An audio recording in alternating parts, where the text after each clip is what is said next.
Winter storm Europa is on deck, and this is likely to bring a blizzard, heavy snow to parts of the country, and even freezing rain. This is our Christmas storm. It gets going today. It's going to move out of the west into the Rockies.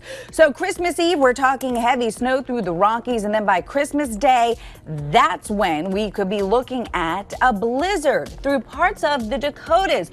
Already a blizzard watch is in effect for parts of the Dakotas, so winds are going to pick up. We could have whiteout conditions, and on top of that, part of the northern plains, you could be dealing with freezing rain. Now, as this system pulls off to the east, it is going to encounter some very mild air. So it's mainly rain as this races off through the Great Lakes and parts of the northeast. The biggest snow totals are going to be out to the west in the higher elevations where we could have a foot or more, and even through parts of the northern plains. Bismarck, Grand Forks, you could get 12 to 18 inches of snow.